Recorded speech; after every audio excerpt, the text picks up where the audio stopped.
Hola, hola, en este horario nos encontramos siempre para poder informarles respecto a todas las noticias que se van generando en la ciudad del Alto, pero también generamos bastante contraparte de información de carácter nacional, y lo que hoy está haciendo noticias sin lugar a dudas son los anuncios que hace en cada entrevista el presidente electo Rodrigo Paz Pereira. Ya desde el inicio de esta segunda vuelta, él manifestaba que iba a aperturarse con los Estados Unidos y no tardó mucho, porque precisamente en esta jornada es cuando, juntamente con su asesor económico y futuro ministro de Economía, viajaron ¿dónde? A Estados Unidos. La pregunta que nosotros nos hacemos es, a ver, en el pasado su padre también tenía relación con los Estados Unidos, pero precisamente Estados Unidos fue quien le retiró la visa, fue quien observó todo este entorno relacionado o vinculado con el narcotráfico.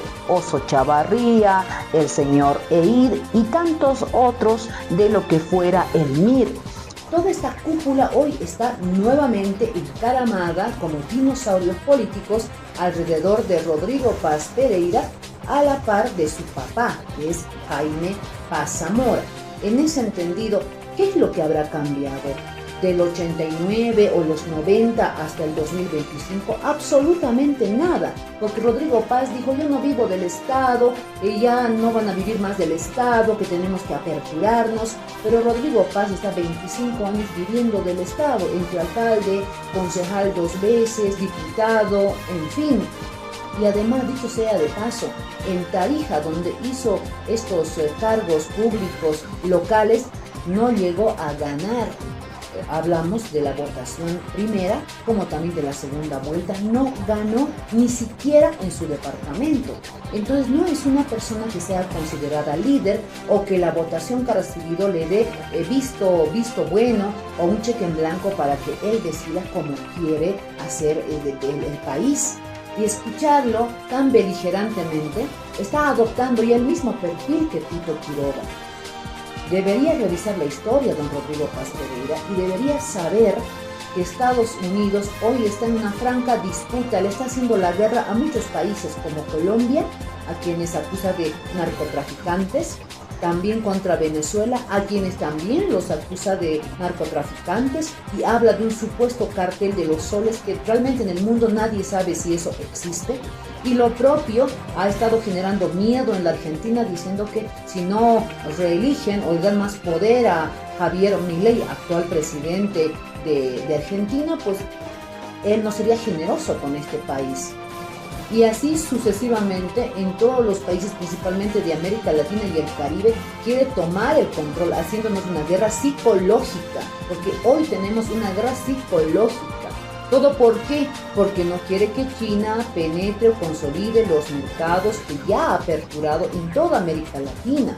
Entonces, este es un problema geopolítico, es un tema de lucha por el poder económico a partir de el poder político, porque lo dijo en su momento Elon Musk, un empresario, y era también mano derecha de Donald Trump hasta cierto momento en su actual gobierno, y dijo claramente que ellos, o sea, la cúpula empresarial, esta gente de la élite económica, pues podían hacer golpes de Estado donde les diera la gana. Y lo mismo dijo también la ex agregada de asuntos, ¿no? Económicos de Estados Unidos. Dijo claramente: tenemos intereses en América Latina, refiriéndose exclusivamente al litio. Entonces aquí el problema es que Rodrigo Paz sí nos está diciendo que está yendo a Estados Unidos para supuestamente cerrar temas económicos y garantizar el combustible en Bolivia. Lo que no nos está diciendo Rodrigo Paz es a cambio qué tenemos que dar a Estados Unidos, porque el Fondo Monetario Internacional principalmente pone condiciones muy específicas a la hora de darte $1. Y lo propio, bajo el mismo mecanismo también se mueven el Banco Mundial, entre otras instituciones financieras, pero todos son pro Estados Unidos. Todo ese poderío económico de los bancos que andan prestando plata corresponde a tener el poder de los Estados Unidos. Todos dependen de él o de este gobierno. Entonces, como Bolivia va a tener un nuevo rol en estas condiciones. Es lo que realmente preocupa y es lo que la gente le viene reclamando, pero él nos quiere confundir. Rodrigo Paz Pereira, una vez más, quiere manipular a la población. Y dicen, no, ahora vamos a ser libres, ahora vamos a generar comercio exterior, ya la gente no va a vivir del Estado, voy a disminuir ministerios, hace diferentes anuncios, pero cuando él estaba en la campaña no hablaba de estos temas tan específicamente, pero al parecer era un punto 2, ¿no? Era lo mismo votar por Tuto que votar por Paz Pereira. Nunca hubo un mal menor, definitivamente, nunca lo hubo. Creo que en algún momento alguno que otro dirigente incluso mencionaba que se iba a votar por un mal menor, cuando no existe eso en la derecha. La derecha siempre actuará con políticas neoliberales y siempre enriqueciendo a la gente que ya tiene gran poder económico, pero que le hace falta mucho más para controlar al resto. Y es lo que se está dando prácticamente, inclusive con esa última ley aprobada y promulgada para la importación de diésel. ¿Quiénes se están beneficiando? Sus principales socios, amigos y financiadores de la campaña, tanto de Tuto como también de Paz Pereira. Es lo que hacen las derechas. Muchos tal vez discuten y dicen, no tiene que haber ideología, no importa que sea de izquierda, que sea de derecha, con tal que tengamos estabilidad. Sí, pero estabilidad ¿a costa de qué? Y no olvidemos que con la izquierda, con ese pensamiento humanista, hoy usted tiene seguro de salud, hoy usted tiene diferentes apoyos sociales con toda la política que se ha generado a lo largo de todos estos años, desde las primeras luchas, cuando se venció a la dictadura y cuando se venció también a los gobiernos neoliberales que comandaron nuestro país por 20 años. Solo lo logró la izquierda. Que usted tenga estabilidad económica, que en su momento haya podido crecer, de ser tal vez una persona pobre o un microempresario considerado en la clase baja, ahora subió a la clase media. Claro, con esta crisis económica que ha generado Luis Arce, pueda que eso haya también disminuido, pero en la época del presidente Evo Morales usted llegó a subir a la clase media. ¿Por qué? Por su calidad de vida, porque tenía todos los servicios, porque su calle, porque su casa mejoraba, porque tenía más acceso a salud, a educación y a un sinfín de oportunidades, y eso solo lo hace la izquierda. No será pura la izquierda, hoy es, digamos, con tintes progresistas, porque ya no somos la izquierda de los años 60, 50, pero no deja de ser izquierda cuando le damos un sentido humanista de buscar justicia social e igualdad. En ese entendido, vamos a ver qué es lo que hace realmente el gobierno de Paz Pereira. Faltan muy pocos días, una semanita falta, para que asuman el poder oficialmente. Y ahí vamos a ver qué cosa hace a favor o en contra del pueblo boliviano, sobre todo de esos hermanos y hermanas que han votado por esta opción y que pertenecen al movimiento indígena campesino y popular. Sean bienvenidos una vez más a nuestro programa El Alto de Pie, Atapacha Informativo Diario. Yatia Huinaca, El Alto de Pie, Noticias. Las noticias de la jornada, también repercusiones de carácter nacional. Ayer justamente dábamos a conocer un pronunciamiento que hicieron las ex autoridades que en su momento acompañaron el gabinete del hermano Evo Morales como presidente de nuestro país. ¿Por qué dieron un pronunciamiento? Porque justamente el pasado lunes es que se recordó un año desde el intento de magnicidio contra Evo Morales Ayma. Hasta la fecha no hay investigación y por eso este mismo pronunciamiento se lo replicó con la estructura de Evo Pueblo de los 15 distritos políticos de la ciudad del Alto.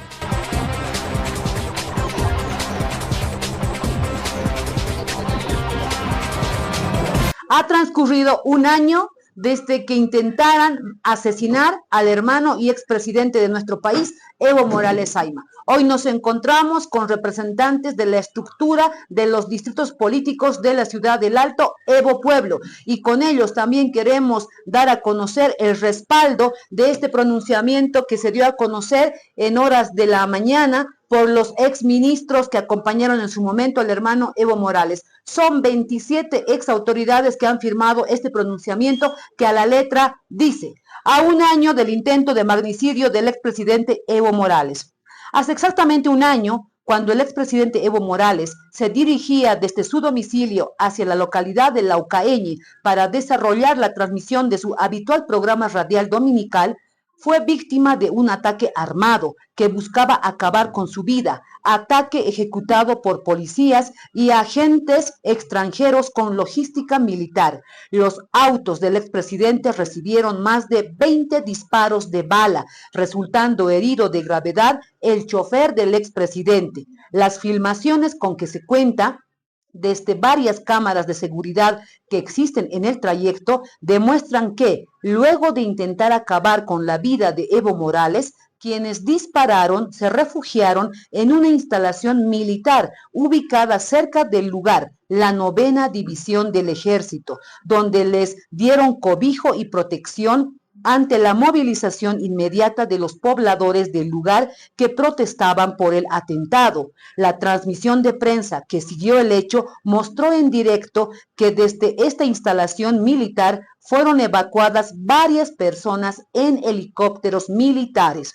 Días después del atentado, Eduardo Castillo, el entonces ministro de Gobierno del gobierno de Luis Arce, forzado por las filmaciones y testimonios, admitió que el operativo fue realizado por la Policía Nacional. El reconocimiento del propio exministro de Luis Arce muestra que ese intento de magnicidio fue realizado bajo instrucción de autoridades del gobierno cuya cabeza es Luis Arce Catacora.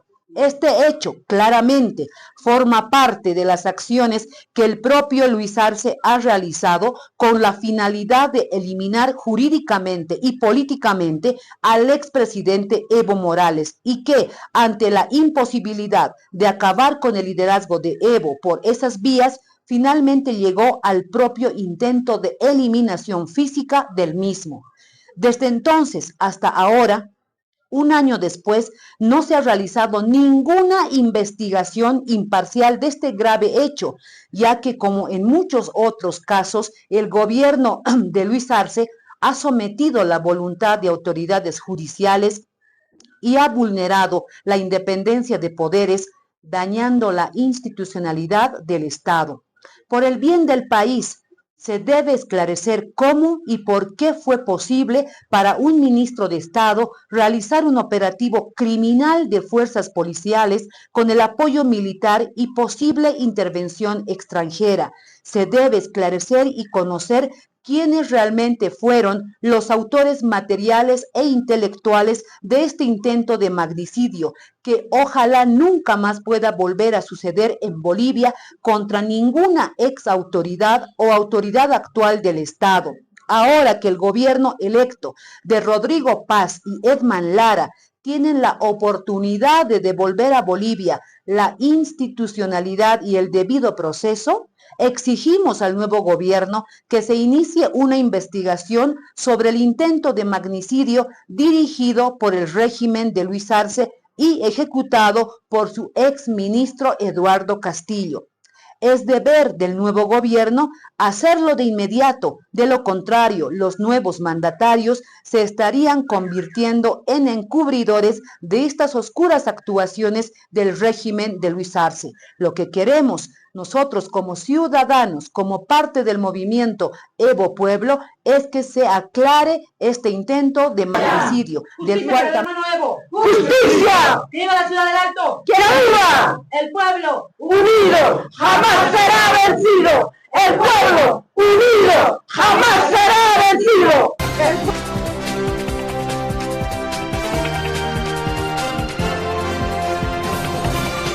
Tenemos que siempre buscar más información. No podemos simplemente ver la información de todas las vacas sagradas. Yo le llamo vacas sagradas a redes como Unitel, Red 1, CNN a nivel internacional, entre otros, porque ellos tienen un mismo discurso: desacreditar a quienes luchan por sus derechos. A propósito de este tema, en los últimos días se habló mucho de Venezuela, ¿no? Indicando que ya van a ser pronto libres, que ya Estados Unidos está mandando buques de guerra, que ya la CIA está haciendo operaciones estratégicas en el lugar. Y bueno, uno piensa, ¿y tal vez se imagina que ya mañana va a ser depuesto el actual presidente de Venezuela, Nicolás Maduro. Pero viendo otras noticias, y yo lo hago particularmente para contrastar la misma, pues he podido encontrar el criterio de analistas que ahora mismo están en Venezuela. Venezuela adelantó la Navidad, la gente está en todo un movimiento económico allí en este país, pero también este analista nos ha comentado, ha comentado en la entrevista que ha hecho a un medio internacional, que la gente lo que opina es que primero puede tener muchas observaciones al gobierno de Venezuela, concretamente a Nicolás Maduro. Sin embargo, esta persona que se ha mostrado tan opositora permanentemente y que trabaja en uno de los hoteles de Venezuela, decía que con la soberanía no se debe meter nadie. O sea que ahí inclusive llegó a mencionar este venezolano que se había enlistado en las milicias para defender la soberanía de su país. O sea que no están de acuerdo con la política de Estados Unidos. Pero resulta que en nuestro país, más bien el presidente electo, alienta que uno una vez más sea sumiso y esté rindiendo pleitesía a Estados Unidos. Con eso mucha gente no está de acuerdo y tenemos que aclararlo permanentemente. De este tema justamente nos habló el senador Leonardo Irosa. Bueno, sí, evidentemente hemos escuchado hoy en horas de la madrugada. El señor Rodrigo Paz seguramente ya está camino a los Estados Unidos. Bueno, ojalá no haya ido a regalar nuestra patria, ojalá no haya ido a regalar nuestra soberanía, ojalá no haya ido a regalar nuestros recursos naturales, ojalá no haya ido a regalar la dignidad del pueblo boliviano, ojalá no haya ido, como cualquier otro neoliberal, a arrodillarse y pedirse limosna. Ojalá sea cualquier reunión o cualquier encuentro con las autoridades de allá por la dignidad, la soberanía y la independencia de nuestro pueblo boliviano. ¿Y el combustible a cuánto llegará próximamente? Bueno, el mismo presidente electo ha señalado que está viajando a Estados Unidos para que se pueda garantizar la plata para pagar el combustible. Pero además se aprobó esa ley que, aunque es de corto aliento, igual hay una libre importación. Pero este tema realmente causa mucha preocupación. Nos habló el dirigente del Trópico, el señor Vicente. Entonces, este dirigente señala que si llega combustible de mano de los privados directamente, no hay subvención. Por lo tanto, la inflación se elevaría mucho más de lo que estamos viviendo en estos tiempos. En estos días, por el tema de las filas, compañeros transportistas están durmiendo noche y día. No solamente en esta región del trópico, sino a nivel nacional. Veo filas en Cochabamba, veo filas en Santa Cruz y en todos los departamentos principalmente. Y esto lo habíamos dicho y lo ratificamos. Va a golpear duramente al sector productivo. Pero aprovechándose también de la situación que estamos viviendo, y eso hay que también denunciar, la Asamblea Legislativa, en este caso, como siempre, los opositores, ahí se unen los arcistas y los androniquistas, aprueban esta ley corta para poder importar combustible libremente. Cualquier empresario va a poder importar libremente a través de 3 meses. En este caso, desde su promulgación, 3 meses tienen para importar. Pero, ¿qué quiere decir esto? Esto quiere decir, recalco una vez más, la privatización o levantar en este caso el tema de la subvención del combustible.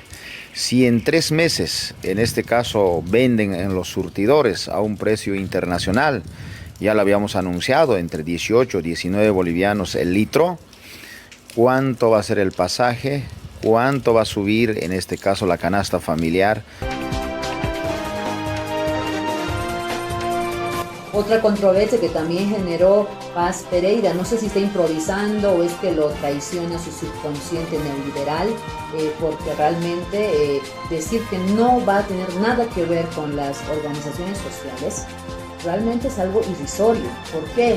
porque una cosa son las dirigencias y otra cosa las instituciones como organizaciones sociales. Esto ha generado duras críticas de la dirigencia en general. No estamos hablando de cuoteos, creo que con eso nadie estaría de acuerdo, nadie está de acuerdo, porque eso lamentablemente genera corrupción e ineficiencia. Pero mucha gente del Alto manifiesta que se tiene que sí o sí coordinar con las organizaciones sociales para que éstas transmitan también sus necesidades. Nos habló de este asunto uno de los dirigentes autoconvocados y parte de la defensa de la democracia del 2019 en el Alto. Lo único que queremos es que realmente entren profesionales, especialistas en meritocracia, que realmente han hablado en su campaña que tiene que ser no al dedo, no asignación al dedo. Es muy importante, nosotros estamos esperanzados que podamos, el nuevo gobierno entrante, que pueda solucionar la crisis económica, el abastecimiento, el tema de diésel, gasolina, y esa es la preocupación, porque a causa de eso la canasta familiar se eleva hasta las nubes. Pero sin embargo, nosotros estamos constantemente vigilando qué profesionales va a colocar, porque sabemos muy bien, Bolivia tiene pues multitud de profesionales especialistas que pueden dar queremos caras nuevas, no los de siempre, hermanos de la prensa. Es muy importante coordinar temas de proyecto, ¿no? Todas las organizaciones sociales tienen que coordinar, esa coordinación mutua, ¿no? Continua, tiene que ser una comunicación asertiva, tiene que haber para llevar adelante nuestro país, que hoy en día vivimos, que realmente nos ha azotado la crisis económica, hermanos de la prensa.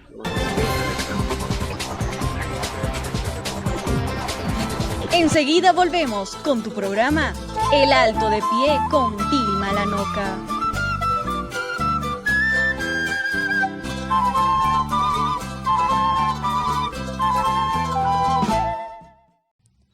Continuamos con tu programa El Alto de Pie con Vilma Lanoca.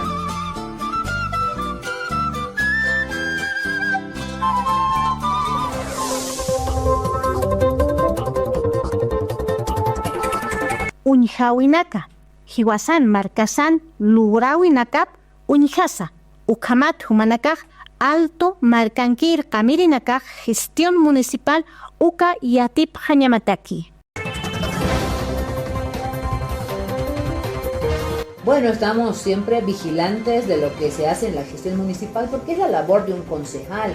Todos los días estamos remitiendo diferentes PIEs, estamos revisando los POAs. Acá tenemos preparado toda la documentación, por ejemplo, de cuánto se gasta en el bus municipal, acá en el Alto, que no funciona lamentablemente al 100%.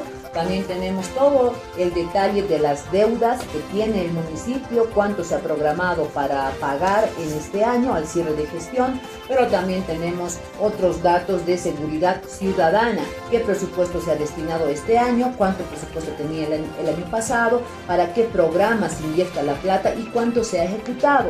Toda esta información la manejamos del POA municipal, es decir, son datos objetivos, pero también lo contrastamos con los datos del Ministerio de Economía y del CIGEP.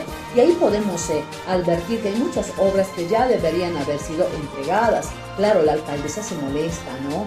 Dice que si la estamos fiscalizando es porque le tenemos envidia. Bueno, una conclusión a la que llegó uno de sus genios secretarios, lo cual es refutable y también reprochable. Señora alcaldesa, acá le va una de las notas de inspección que hicimos en una obra que debería ser entregada el pasado mes de agosto. Aumentó de precio, le dieron otro plazo, ese plazo no ha sido cumplido y esta obra está fuera de cronograma de entrega. Vamos al distrito 3 y 4, donde está ubicado este enlosetaje. Hola, ¿cómo están? Estamos en el distrito 3 y 4. Esta es la frontera con ese puente que está allí adelante. Ese puente, ¿sabe cuánto nos costó? 3 millones de bolivianos. Es un pequeño puente, bueno, pero que tendría que conectar a ambas zonas. Este proyecto se llama Construcción de Enlocetado Avenida Radial de San Felipe, Radial y Anta de Río Seque, Avenida Julio César. Es un proyecto distrital. Nos costó 15 millones de bolivianos, pero ha sufrido modificaciones. Ahora tiene un costo de más de 16.553.000 bolivianos. Esta obra consistía en hacer todo el enlosetado de las avenidas que les menciono hasta el frente y tenía que también contemplar obras complementarias, es decir, jardineras. También complementa toda la iluminación o conexiones eléctricas, pero no tenemos ni conexiones eléctricas y tampoco tenemos las obras complementarias. Esta obra ha sufrido un aplazamiento en su entrega. El último plazo que se le dio, después de agosto, cuando debía ser entregada, inaugurada de forma completa, ya pasó. Tenía que ser el 12 de octubre pasado. Estamos ya en 28 de octubre y esta obra en la que estamos ahora no tiene ni un trabajador. No encontramos ni el letrero de la obra. Es decir, señores de la alcaldía, terminen las obras, así como empiezan y hacen una inauguración hasta con equipos de sonido y de manera bastante pomposa, también hagan una entrega completa. Acá está la documentación que tenemos nosotros de parte de la propia alcaldía. Aquí están los plazos y aquí están las modificaciones que ha sufrido este proyecto. Entre tanto, ¿qué pasa con la gente? Pues pasa lo que yo estoy pasando hoy. Tenemos que estar caminando en medio del polvo, tenemos que pasar por medio de escombros. Obviamente no hay movilidades que lleguen hasta este lugar, toda la gente se traslada a pie por el sector, por lo tanto es una obra que sí o sí se requiere de manera urgente. Otra nota para la alcaldía, para que de una vez por todas concluyan estos proyectos, esta vez haciendo la inspección por pedido de los vecinos y vecinas en el distrito 3 y 4 de la ciudad de El Alto. Sigamos caminando. Además de estar en el lugar, aquí por Mercedario, en el distrito 3, pero también por Cosmo 79, llegamos al lugar en el micro 511. La parada está muy lejos a donde tiene que realmente, o donde vive la gente. Esto ha hecho que podamos hablar también con el presidente de la zona y él nos ha explicado las múltiples observaciones que ha tenido a dos proyectos. Uno, el del puente, ¿no? Hay un puente que han hecho por 3 millones de bolivianos, pero es un puente que parece muy improvisado porque el cauce del río, lamentablemente, ha sido desfasado. ¿Por qué? Porque hay mucha gente también, vecinos, vecinas, que dejan promontorios de escombros y eso ha hecho que se provoque un desfase. Así que es tierra que es lamentablemente removible y peligrosa. Los vecinos, la dirigencia hizo las observaciones técnicas, pero nadie le hizo caso en la alcaldía. Conversamos de estos temas, como también hemos conversado del por qué esta obra de enlosetado de la avenida Ampta y Radial está llevando tanto tiempo, pero este vecino nos ha contado con lujo de detalles toda la negligencia y toda la demora de los trabajos que ya deberían haber sido concluidos en este sector. Y en buena hora nos hemos contactado y encontrado con el presidente de esta zona. Por favor, preséntese el cargo que tiene una vez más y vamos a hablar de una obra importante para tu sector. Claro, es así, ¿no? Yo me presento, yo soy presidente de la urbanización Mercedario Sector 7. Acá justamente colindamos y somos parte aquí del proyecto del enlosetado. Mira, hablemos del proyecto porque tenía que entregarse en agosto, se han hecho un cambio de presupuesto y de plazo, ahora les vale a ustedes esta obra más de 16 millones y el último plazo era para el 12 de octubre pasado. ¿Qué datos tiene usted al respecto? A lo que nosotros, en sí nosotros estamos preocupados por este proyecto, ¿no? Es cierto que ya debería esto haberse entregado ya, como usted bien claro lo dice, esto sí ya debería haberse entregado, pero lastimosamente nosotros por otras fuentes sabemos de que este proyecto ya ha entrado a 2 modificatorios de contrato, ya lo cual que nosotros no tenemos la constancia o el documento que diga de que sí, evidentemente se ha hecho los modificatorios, ¿no? Pero ahora nosotros estamos preocupados, como ya se viene cierre de gestión, todo eso, entonces los balances, todo eso tal vez va a influir en el cierre de este proyecto, ¿no? Entonces estamos preocupados, como usted verá, falta mucho todavía acá los trabajos, faltan los puentes, falta más abajo falta el perfilado, falta la capa base, falta el tendido de adoquinado, todo ese tema, ¿no? Entonces Estamos realmente preocupados y es bueno que usted esté acá presente haciendo unas visitas sorpresas para una mejor fiscalización de estos proyectos, cosa de que pocos concejales del municipio o de la ciudad del Alto están preocupados sobre este tema. Hay problemas en toda área. Hoy, por ejemplo, fuimos al Hospital del Sur. Al Hospital del Sur porque había una denuncia de un padre de familia que llevó a su hija de 21 años aproximadamente, pero que no la atendieron en este Hospital del Sur. ¿Por qué? Porque decían el médico de turno de emergencias que no tenían laboratorio y que primero vaya al laboratorio Intilab, tiene ese nombre, ese laboratorio, para que pague ahí casi 1.000 bolivianos por todas las pruebas que le hacen y recién ingresarla. Pero ¿sabe qué? La muchacha estaba convulsionando porque le habían diagnosticado epilepsia. Entonces la normativa señala que no puedes rechazar a ningún paciente, tienes que estabilizarlo y de ahí, ¿no?, ver qué realmente requiere. El delito ya ha sido cometido. Tenemos que enviar las notas a este hospital para que se dé las sanciones pertinentes. Pero también nos enteramos de que esa noche no hubo laboratorio ni ninguna de las noches porque no hay suficiente personal. Hemos hecho un recorrido por el lugar y vemos muchos laboratorios privados alrededor que están haciendo pues su plata, que puede estar bien, siempre se requiere del sector privado, pero se supone que un hospital público tiene que contar con ese personal para que se hagan los laboratorios y así la gente de escasos recursos no tenga que pasar por estos grandes problemas.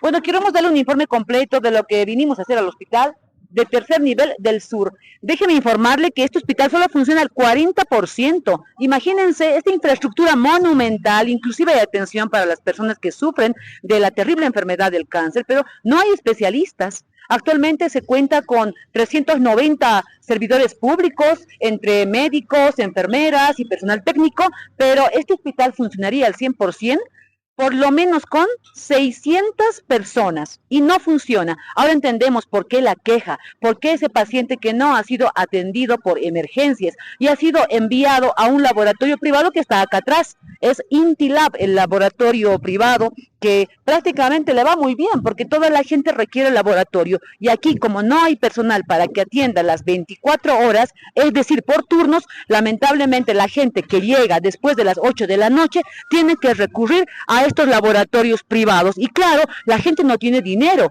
porque todo el cúmulo de pruebas de orina, de sangre y otros, a la gente le cuesta casi 1.000 bolivianos y el médico que lo atendió le atendió a una paciente, la dejó en la puerta, la rechazó y le dijo, antes tienes que hacerte tu prueba de laboratorio. No tome en cuenta que la persona estaba convulsionando. Por lo tanto, ahí ya se ha lamentablemente dado la negligencia médica. Pero por otro lado, la gente que viene a este hospital, que solo atiende el 40%, tiene que hacer lo mismo que ha hecho este hermano que vino con su hija y que no la atendieron. Es decir, recurrir al sistema privado. ¿Qué está pasando? ¿Por qué el Ministerio de Salud no dota de este personal? El director del mismo nos ha informado que ha presentado varias notas haciendo el requerimiento y lamentablemente hasta la fecha no ha llegado ese personal. Les dicen muchos los del gobierno de Luis Arce que les interesa el Alto, que es la segunda ciudad más poblada,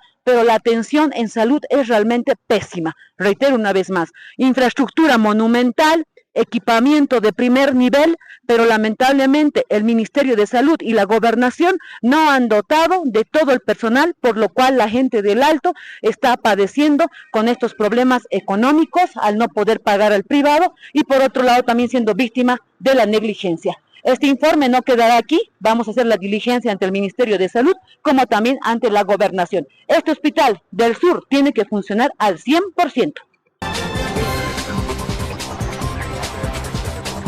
El director de este Hospital del Sur, con quien nos hemos comunicado y lo hemos visitado en su despacho, es el doctor Gustavo Mamani. Él nos ha mostrado todo un cúmulo de notas que ha ido presentando. ¿A quiénes? A la Gobernación y al Ministerio de Salud. ¿Por qué?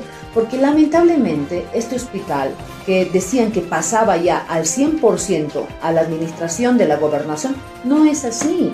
Porque claro, seguramente la Gobernación ha manifestado que no tiene los recursos económicos suficientes, pero tampoco ha hecho esfuerzos para que este hospital funcione al 100%. De hecho, la Gobernación debería ser el primer interesado para presionar y que el gobierno central cumpla. ¿Con qué? Con el convenio y también con el plan de puesta en marcha, en 2 fases. Esta puesta en marcha ni siquiera se ha cumplido en un 20%. ¿Por qué? Porque este hospital, de toda su capacidad, que es realmente extraordinaria en infraestructura y equipamiento, solo tiene capacidad de atención a un 40%. ¿Qué quiero decir con esto? Que un 60% está cerrado. Por ejemplo, el acelerador lineal para atender temas de cáncer, no hay quien lo pueda manipular y atender a la gente. No tienen imagenólogo, no tienen gente para farmacia, no tienen gente para laboratorios para que atiendan 24 horas y los 7 días a la semana. Entonces, ¿cómo podemos llamar a este hospital de tercer nivel cuando está funcionando a la par de un centro de salud? Pero escuchemos la explicación que nos daba este director, que además dijo que iba a hacer una severa llamada de atención a quien no atendió a una paciente en convulsión. Sí, evidentemente hemos recibido una queja por parte de un paciente que no ha recibido la atención, esto debido a que no contaban con lo que es el servicio del laboratorio. Aclarar en ese punto que el hospital no cuenta con la totalidad de recursos humanos en el servicio del laboratorio, siendo que anticipadamente se mandaron notas al Ministerio de Salud y hasta la fecha no tenemos respuesta ni dotación del recurso humano, y es por esa razón que el servicio tampoco está pudiendo abastecer con la cantidad de recurso humano que tiene hasta la fecha. Al médico que ha atendido a la paciente y le ha negado la atención, se van a tomar cartas en el asunto. No debió rechazar a los pacientes porque desde dirección todos los médicos tienen prohibido el rechazo de pacientes y negar la atención a toda la población. Y es por esa razón que como dirección del hospital vamos a tomar cartas en el asunto y vamos a sancionar al médico que ha incurrido en esta parte de la negar la atención a los pacientes. Y hoy muchos conductores me abordaban en la avenida que conecta al cruce Viacha y me decía: concejal, por favor, dígale a la alcaldesa de Bacopa que ya no haga obras. Me llamó la atención esto, ¿por qué decían eso? Entonces ya me mostraron a qué se referían. Es una rampla, una continuación de una rampla en plena avenida a la altura de Los Palos, para que se ubiquen de mejor manera. No se sabe si es obra de la alcaldía o una iniciativa tal vez, no sé, de servicio social o de los vecinos, pero es una rampla realmente mal hecha. ¿Por qué? Porque en vez de que sea uniforme para que los vehículos disminuyan su velocidad y puedan pasar el lugar de manera normal, esto tiene una elevación a ambos lados de este nivel. Entonces imagínense el brinco que van a dar a la hora de subir y a la hora de bajar. Por eso pregunto, ¿quién hizo esta rampla? ¿La idea de quién es? ¿O aquí en el Alto cada quien puede hacer su obra a su medida, a su manera? No, se supone que debe controlarlo la alcaldía de acuerdo a los parámetros con los cuales se construyen las ramplas, como también los rompemuelles. Pero bueno, aquí va esta nota curiosa que encontramos en el camino cuando íbamos al distrito 3 de El Alto. Y estamos de camino a La Ceja. Estoy por una de las rutas, avenidas que nos conecta con el cruce Viacha. Pero fíjense lo que está pasando en esta ruta. Los minibuses vienen de manera normal, en 2 carriles, pero cuando llegan acá, donde estoy parada, se encuentra con estas llantas que han cortado este pequeño tramo. Y ahí vas a ver la dificultad que toma. Claro, él está aprendiendo su señalización, pero se vuelve un peligro, porque ellos no saben que este pedazo del tramo está cerrado, entonces puede haber choques y accidentes. La pregunta es, ¿quién ha hecho esta pequeña obra? No hay ningún letrero, no creo que sea de la alcaldía, no creo que haya tanta informalidad, pero esta iniciativa está muy rara, porque fíjense la rampla, el otro carril de vuelta al cruce Viacha tiene pues, ¿no?, un solo nivel, pero aquí ustedes pueden ver que tenemos este espacio. Miren ustedes, esto en vez de ayudar al transporte, va a perjudicar y dañar los vehículos. Y el cemento que le han puesto aquí está totalmente rajado. ¿Será que es una iniciativa de algunas personas o de la gente que trabaja por el lugar? No lo sabemos, pero fíjense, está totalmente rajado. Han dejado las llantas ahí, ¿no? Le han puesto estos ladrillos y está con la arena por arriba, pero no parece una obra municipal. Pero de quien quiera que ha hecho la iniciativa, me imagino que está incompleta, porque esto, en vez de ayudar al transporte, lo que va a ocasionar es problemas y además va a dañar los vehículos. En ambos lados se tiene esta elevación y no está uniforme esta rampla o continuación de esta rampla. ¿Qué problema tan grande? ¿Quién controla el alto? Nos preguntamos. Y si es una iniciativa, ¿acaso no se coordina con la alcaldía? Porque ahí están todos los parámetros técnicos para realizar este tipo de obras en cuestión de ramplas para una mejor circulación vehicular. Tenemos que tomar cartas en el asunto, porque también los choferes son los que están sufriendo con esta situación. Eso le contamos en lo cotidiano que se vive en la ciudad del Alto. Bueno, uno siempre ve las virtudes que tiene en su ciudad porque somos muy querendones del Alto, hemos nacido acá, hemos crecido, nos ha dado oportunidades laborales, en fin, amamos el Alto. Pero así como tenemos virtudes de ser muy trabajadores, de ser gente muy innovativa, creativa y que genera autoempleo, también vemos defectos.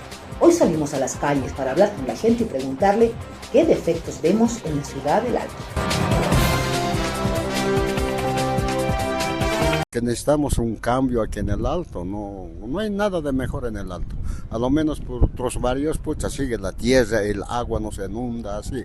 Claro que por el centro del Alto, aquí La Ceja, el distrito 1, 2, y bueno, está más o menos, ¿no? Pero otras zonas está completamente mal. Los defectos también igual son muchos, ¿no?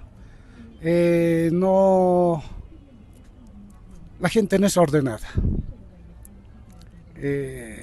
Van ocupando los espacios para puestos y están ocupados las aceras y no hay un ordenamiento, ¿no? Que le cambien a esta alcaldesa porque no ha hecho nada. Todo se olvidó. El defecto que tenemos no decimos nada, nos callamos, nos aguantamos, ¿qué vamos a hacer? Lo que tenemos que cambiar es unirnos y hacer que este Alto sea mejor, porque hasta ahorita miro cómo estamos viviendo. Y ayer yo les comentaba un tema que me llamaba la atención porque muchos varones principalmente decían las mujeres se aplazaron, haciendo referencia a las dos últimas gestiones que ha encarado tanto Soledad Chapetón como también la señora Eva Copa, actual alcaldesa del Alto. Pero me parece un comentario misógino y totalmente injusto, porque hay mujeres valiosas, valerosas y muy bien calificadas para diferentes cargos, desde lo sindical hasta lo técnico y otras áreas y especialidades. Entonces, por eso salimos a las calles, ¿no? A preguntar a la gente a ver qué opinan las mujeres de las mujeres, no de una en particular o de otra en particular, sino de las mujeres. ¿Somos capaces hasta de gobernar un país? Esto fue lo que nos contestaron las mujeres del Alto. Me encantaría que llegue alguien que solucione los problemas que tenemos tanto en el Alto, en las áreas rurales, bueno, alejadas en sí, ¿no? Que recién se están urbanizando. No se puede juzgar en sí, en su totalidad, a todos, o en general a las mujeres. Puede llegar alguien que sí sepa manejar, tanto sea hombre como mujer, y no entiendo en sí. Tal vez quieren rebajar en sí, ¿no? A las mujeres por esa mala experiencia en sí que han tenido. Pero no me parece, justo no me parece la manera en la que se toman en cuenta. No todas son iguales y puede llegar mujeres que son capaces realmente de manejar bien, ¿no? No creo que sea,